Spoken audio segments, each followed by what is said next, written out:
In this special episode of Mighty Car Mods, we're going to be answering all of your important questions about the 23Z.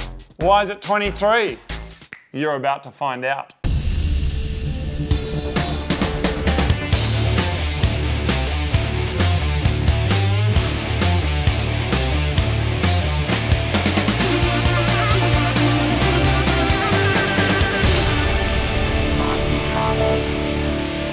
In this episode of Mighty Car Mods, we are talking fair ladies. There has been a bunch of questions and comments from y'all out there asking us different things about the car, so we thought now that the project is finished, we would answer them for you. And here we are. How are you, Martin? I like that you said project is finished.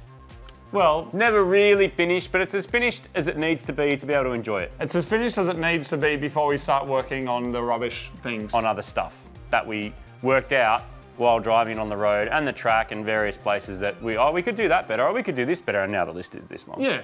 So we thought that we would talk about that. But one of the first things is we did obviously a bit of a track battle. We could call this video like 10 things you didn't know about our reveal video. Is it 2014 again?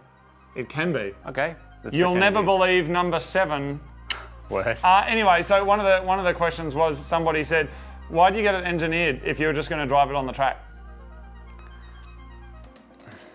No, let's answer this. It's a question. So we should respect the question with a respectable answer. And the respectable answer is, we wanted to drive it to the track. And drive it on the road.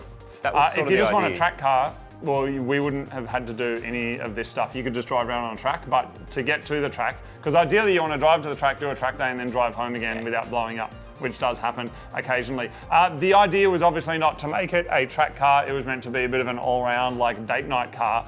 But why film at a track? Because we're going like 150 k's an hour. You can't do that on the street. And we knew that we wanted to shoot a battle with Super Gramps as well, and you also can't do on that stuff on the street.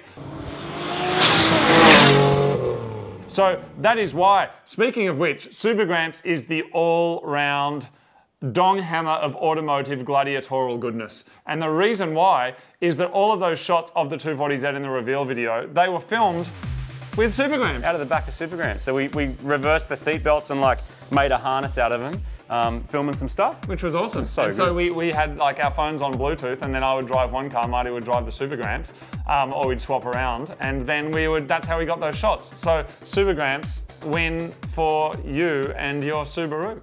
We're still trying to find a name for the car. We had done a call out and asked you guys. We had some pretty good ones. Yeah, as usual. Somebody had said it's like quite old and has a loose rear end, and so we should call it. Someone else said, call it the Fear Lady, notable mention. And RBZ was like a good name as well. I kind of just like Fair Lady. Yeah, a lot of people went down the rabbit hole of old Audrey Hepburn movies, which I'm completely shocked that people who watch Mighty Car Mods also are into My Fair Lady. But that's good. Well done. Was the car named after that, was it? Well, apparently, I don't know. Is that a thing? I don't know, because I don't know if the timing's right, but... Can one of the weird bids tell us? I'd be really interested to know. Someone will tell us. I would actually be really interested to know So Eliza kept coming up, because that's a chick from My Fair Lady. Frozen. My Fair Lady? Yeah, well that too. Isn't it? And I think her last name was Doolittle. Oh, really? And I think the word do and little. What about funny. Eliza Do-A-Lot? Yeah, anyway, Fair Lady's pretty good. It's a Fair Lady, that's what it is. It's got a badge on it that says Fair Lady. It says Fair Lady, so you know that could be, unless we see something amazing, and then we're going to give away some awesome, crazy prize. What was the hardest part of the build? We had some major help from major legends in the form of Benny and Al and the guys from Haltech, the guys from Castle Hill Exhaust as well. Obviously there's the AGI cage, there's Techno Toy Tuning that did the rear end of that as well, and suspension. But really I think the hardest part of the build was just the time frame, because you expect that, well actually you just expect you're going to get a whole car, and we've made a video about that again, which also answers the question of like how much did this stuff cost. There's a whole video about that, so you can check that out. But these things always take way longer than you expect. Exactly, and also anyone who's got a project car in the garage or on the go knows that time can really get away from you, and things come up and family stuff comes up, and there's so many things that can happen. that means your timeline just gets put off. But we're like, but we want to make a video, try and make one every single week, so we just keep it really consistent and keep you guys in the loop of what's going on. Yeah. Which ended up being, I think, 10 weeks straight pretty much, and then a few breaks here and there while we're waiting for things to happen. Yeah. But in the meantime, like, shoot all weekend or whatever it is, and then in the meantime go, cool, we got to get those parts, or that particular thing doesn't fit, or this is made for a slightly different Nissan, and then being how old it is, some things don't line up the way you expect it to be, and that sort of munches into the time too. But I'm pretty proud that it got done in a couple of months, start to finish, considering we started with a roller. Yeah. We started with a total rolling shell. It's way different to, like, if you're working on a Yaris and you could just go down to any Super Cheap or whatever and get whatever stuff you need. When you're getting a car like that needs specific things, or ordering overseas, it just takes way longer.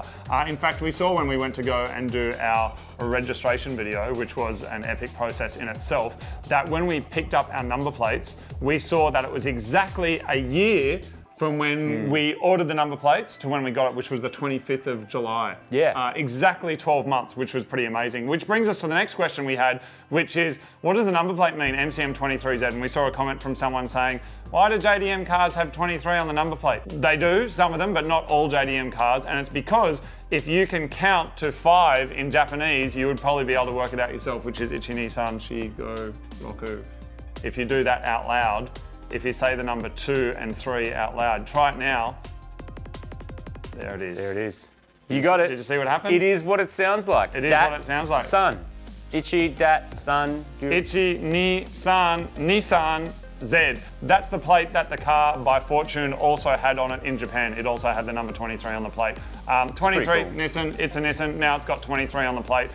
There it is, and yes, you probably do see 23 on some Nissans around the place, and that is why. So next up, Marty, it's time to talk about the all-wheel drive versus rear-wheel drive battle. I think some people were surprised at how fast the Fairlady was. I was certainly surprised, but then also surprised that Super Gramps managed to keep up.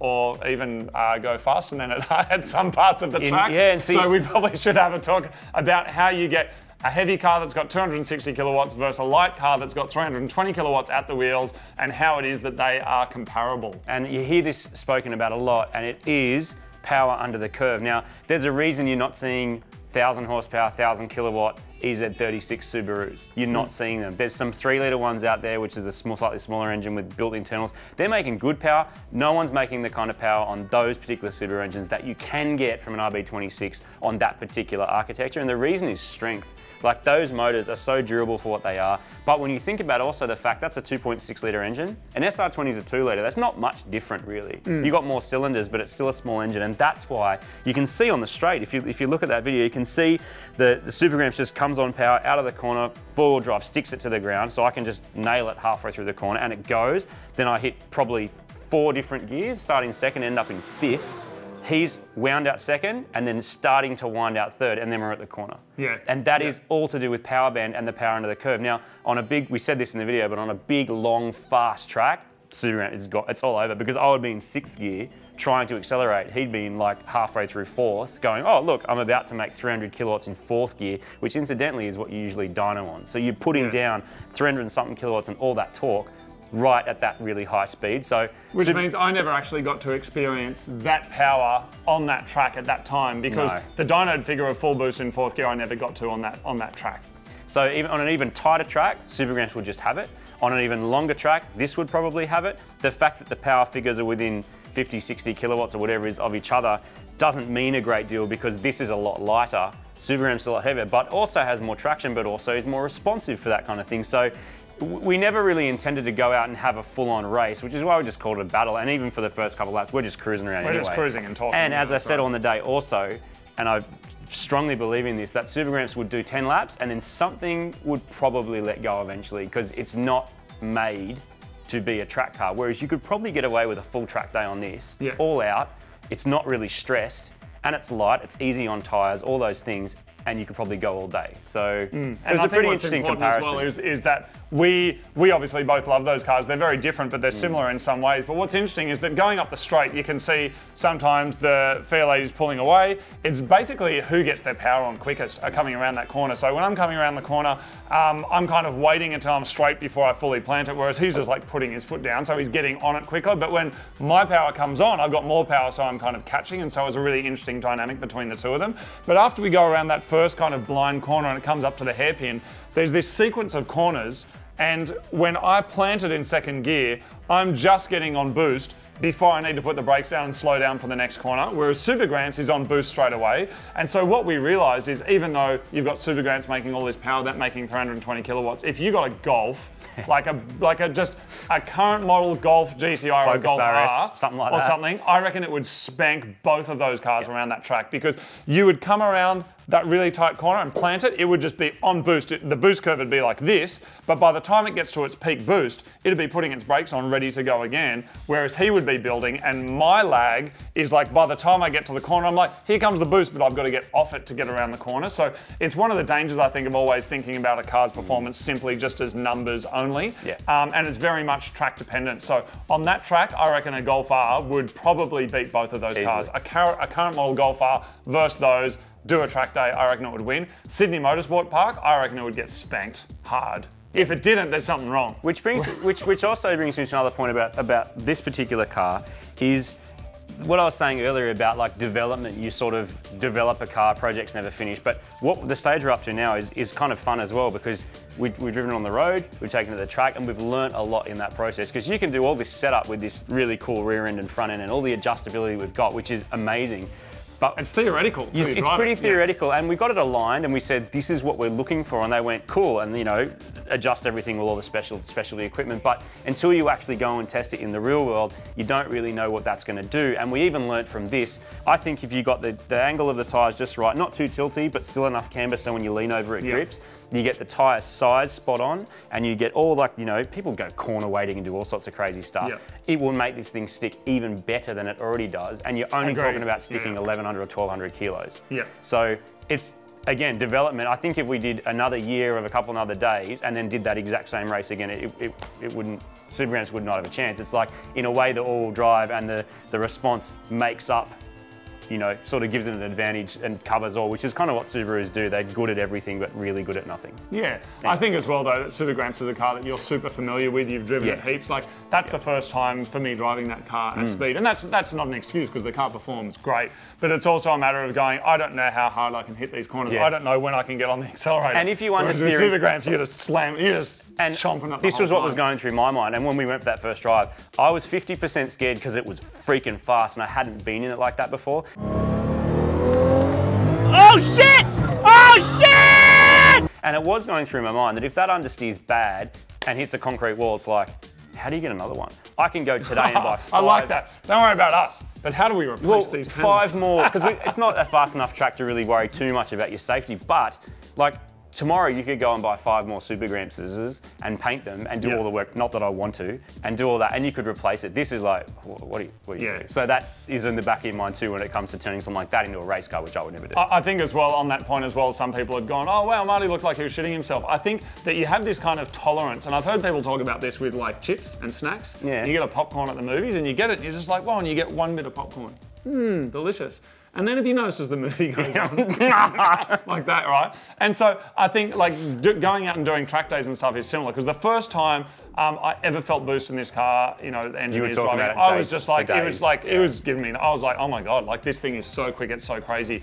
On that day, I'm driving it around to do drone shots, Marty's filming stuff, I'm driving it, then we go, cool, now let's drive it again to do this, now let's do the thing where I'm driving it around. So I'd done 10, 20 laps and I really started to get a feel of the track, a feel for the power. When Marty gets in, he hasn't been in it yet. He's just cruised down the highway and you're just like, you're feeling this for the first time. When that turbo kicks in, it is extreme. I'm telling you, like, it's the most extreme I've felt. We've driven 35 GTRs and stuff, it's a very linear power. When that kicks in, it is like, it's brutal. It's brutal in your seat. And so for me, the car's warm, the tyres are warm, I have some experience going around the track. And so I think anyone that's getting in there, likewise if it was swapped around, I would go whatever. But after you've done a few laps, you start to go, oh, you kind of get this tolerance and your threshold's like, oh, okay. And I guess that's the that's the thing with cars. Very Then much. people want more and more. Because to me, that feels crazy fast. Let's talk again in 6 months where we're like putting more boost in and stuff, you know.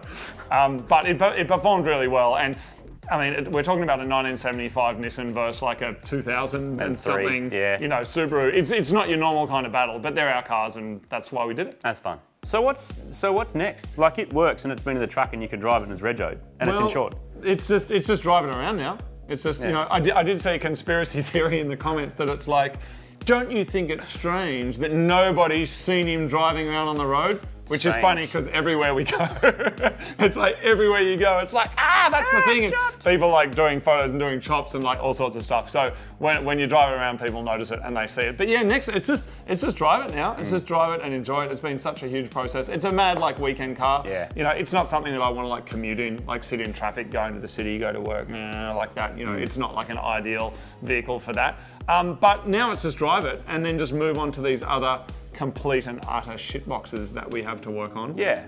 And so that's what it's time for now. What I'm looking forward to is every decision we made with this car is go, does this, for us, serve the lineage of this car the best? It's like, you know, because old cars, Marty kept saying, if it was just 5 years old, what would you do? Oh, a big hole in here and do this and do that. And we always tried to kind of keep the purity at its utmost uncut level. All our cars are so pure, aren't they? There's so much purity in them. But I'm really looking forward to just getting some, I don't want to say Yaris, it's the worst unkept secret of all time.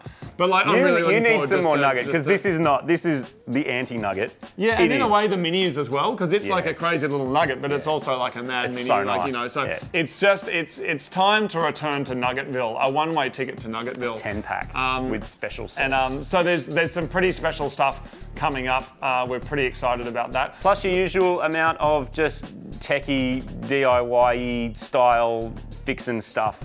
Whatever we kind of feel like at the time. That's always our thing. We've always done, what can we do in the time we have that we're excited about? That's always going to change because it's been 10.5 years, but that is what's going to be coming out. And I also highly recommend you check out the Skid Factory, which is Alan and Woody, friends of ours, and we've been working with those guys. They've been making their own show. It's really, really freaking cool. Good. They are both mechanics in like a proper workshop doing this for a living. So the kind of level of stuff that they do and the speed that they can do it is really amazing. And it's awesome for us because we get to watch a show about cars and like go, wow, that's awesome. Yeah. They're like not just professionals, they're top of the game, and this is what they do for a job. So the kind of level and their scope of the projects they're doing is really cool. So if you haven't checked that out, check out their Bedford van or some of their other like mad nuggety things. There it is, Martin. That's about everything. I'm going to go buy an old car. Is there any like new merch anyone needs to know about? Anything going on? Okay, I'll go buy an old car later. Yeah, get on our shop. There's some cool new stuff on there. Oh, we're doing high-vis. There's a bit of a current competition where you can slogan a high-vis shirt. That's happening on our Facebook page. So if you head over there, you will see there's a picture of a high-vis shirt with a question mark on it. And if you have a look at that and put your thing in there, like what it should say, shut up, I'm working. And we can ship that stuff just about anywhere in the world, and thank you because it just helps. Yeah, it does. Buy cameras and stuff. There it is. Thank you very much, everybody. It's time to go get some curry of some description. Then we got to go buy an old car. Yeah. Oh wait, we got an old car. Are you the blue one? The orange one? I don't know, man. I can't work out whether I should get the orange or the blue one. What colour do you like more? Well, the orange is original, and we've already played this game, and people are like, don't touch that. The blue one's already got some mods, so maybe we'll just do that. Yeah.